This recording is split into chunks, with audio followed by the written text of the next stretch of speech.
నాకు మాత్రం ఇల్లు మాత్రం సూపర్గా నచ్చింది. సో ఫైనల్గా మా వ్యూవర్స్కి మీ వ్యూవర్స్కి మీరు ఏమైనా చెప్పాలనుకుంటున్నారా? అంతే, హౌస్ అనేది, డ్రీమ్ హౌస్ అనేది డెఫినెట్లీ ఒక డ్రీమ్. మీరు కష్టపడండి, ఖచ్చితంగా అది మీ దగ్గరికి వస్తుంది. ఇది మాత్రం నేను చెప్దామని చెప్పేసి అనుకున్నాను. కష్టపడకుండా ఉట్టి if you dream it doesn't come, you have to work hard for it.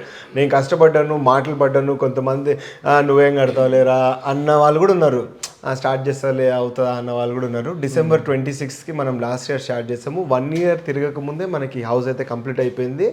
మనకి హెల్ప్ చేసిన అతను వెంకట్ అని చెప్పేసి ఉన్నాడు, ఆయనను కూడా మనం కాంటాక్ట్ ఇస్తాము. ఇంటీరియర్స్ కూడా వీ లాంచ్ అని చెప్పేసి వాళ్ళు కూడా ఇచ్చారు. They did fabulous work. అంతేకాదు మన గోపరేషన్కి వచ్చారు, ఫంక్షన్కి వచ్చారు, అండ్ మన హోమ్ టూర్ చేస్తున్నందుకు థ్యాంక్ యూ సో మచ్.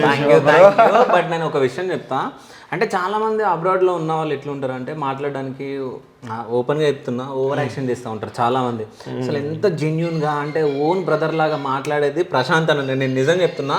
అంటే ఎంత అంటే మనం ఎంజాయ్ చేస్తూ ఇప్పుడు హోమ్ టూర్ చేసినాం అంటే, నేను ఒక యాంకర్ వచ్చిన మీ ఇంటి దగ్గరికి, సో మీరు గెస్ట్లో అన్నట్టు అట్లా అస్సలు మనం అట్లా చేయలేదు. జస్ట్ నార్మల్గా చాలా ఫ్రెండ్లీగా ఉన్నారు, స్క్రీన్ మీద చూసినట్టు లేదు.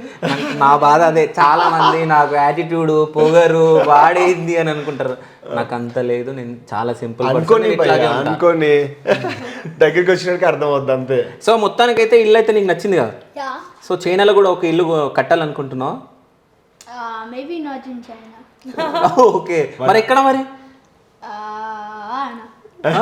వాడంతా USA బ్యాచ్.